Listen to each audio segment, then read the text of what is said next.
owner. He shrugged and said to clean it, but the next morning I caught him burning incense and whispering prayers in the breakfast room. Soon after, I started hearing footsteps, sharp taps like claws hitting wood. I checked everywhere, called pest control. They found nothing. Then came the night I won't forget. I was on the phone near the break area. There was a whiteboard on the wall behind me. Suddenly, it launched across the room, not fell, flew, straight toward my face. It hissed and crashed at my feet. That board had fallen before, but never like that. Someone, or something, had thrown it. Later, I remembered that one of the rooms across from the office had a recorded death. A man had overdosed and was found 2 days later. That night, I realized some places don't forget what happened inside them. And some things, they never leave. Part 3. The hotel with the locked room. I've worked the night shift in 4 different hotels. And here's one thing an old manager once told me that stuck forever. If a hotel's been around more than 10 years, there's probably been a death inside. At the time, I laughed it off. But that was before I started working at the Riverside Inn, an older hotel where I spent nearly 2 years doing overnight shifts. It was quiet work. After 11 p.m., I'd lock the doors. Only a small window would stay open to speak with guests. I liked it that way. Just me, the front desk, the breakfast lounge, and the silence. Until the silence started acting weird. One night, the double doors to the breakfast room slammed as if someone kicked them in. I checked the cameras. Nothing. Rewound. Still nothing. It kept happening. Doors shaking violently. Loud bangs on locked entrances. No one ever there. No explanation. Then the ice machine started activating by itself. Ice would shoot out in empty rooms. It sounded like her, but wrong. Too fast, too forceful. I didn't even turn around. I just ran. I sprinted through the trees, branches slapping my face, tripping over roots. That voice, still yelling behind me, was no longer gentle. It was furious.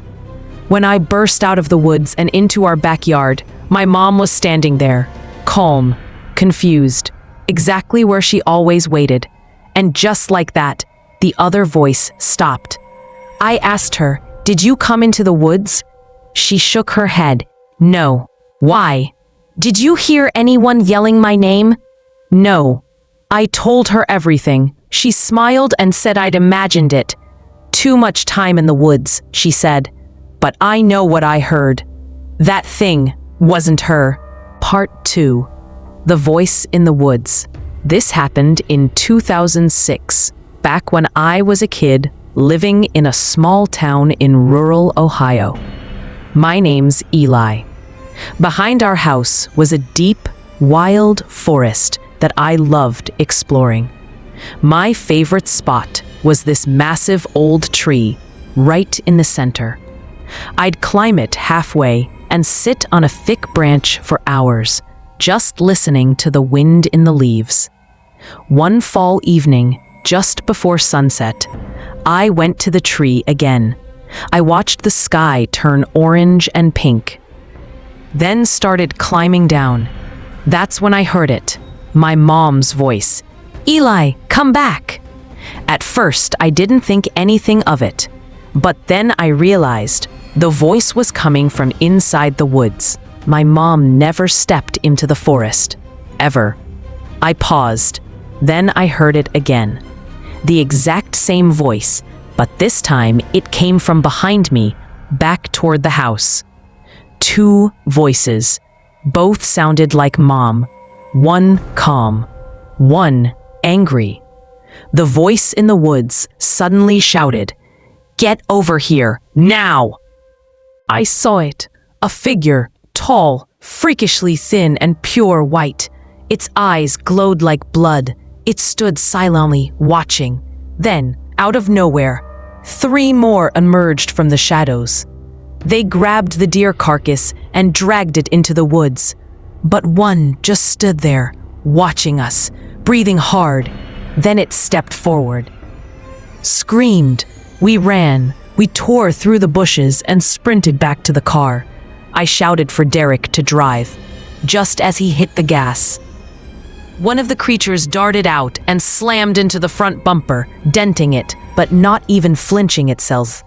I looked back. It was standing there, still watching, unmoving. We never told the police. We had weed in the car, and who would believe us anyway? We don't talk about it much anymore. Just a warning. If you ever end up near Hicks Road at night, don't stop the car and don't look back. A while, we thought, why not check it out? If nothing else, it'd be an adrenaline rush. We grabbed a flashlight, a couple of power banks, and left at 2 a.m. Derek was driving.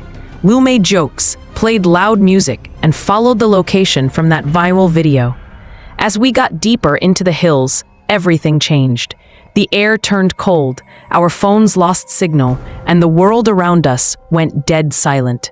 Eventually, we reached a run-down clearing. Old sheds stood falling apart. Graffiti covered the walls. Strange symbols, inverted pentagrams, and empty bottles scattered everywhere. One particular star-shaped symbol carved into the dirt gave me chills. Mason and I decided to explore. We noticed a narrow path, like one used for years. The moment we stepped onto it, a terrifying scream echoed through the trees. High-pitched, rage-filled, and definitely not human. Our flashlight caught something. A deer, torn apart like something had mauled it. I thought maybe it was a mountain lion. Until Part 1, The Pale Ones of Sierra Hills. Back in 2019, during spring break, I was stuck in San Jose with nothing to do. Our Miami trip got canceled last minute, so it was just me, Ryan, and my friends Derek, Jordan, and Mason, hanging around the house, bored out of our minds. One night while scrolling through TikTok, I came across a video about America's creepiest places. One spot caught my attention, just 15 minutes away from us. Somewhere in the Sierra Hills area of San Jose, the clip claimed that strange, pale creatures roamed the hills at night.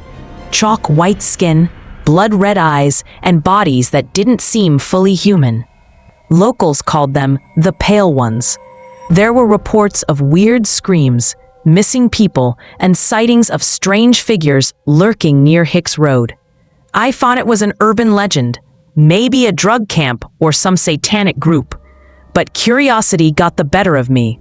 I shared it with the guys. At first, we laughed it off. None of us believed in ghosts. But after a while,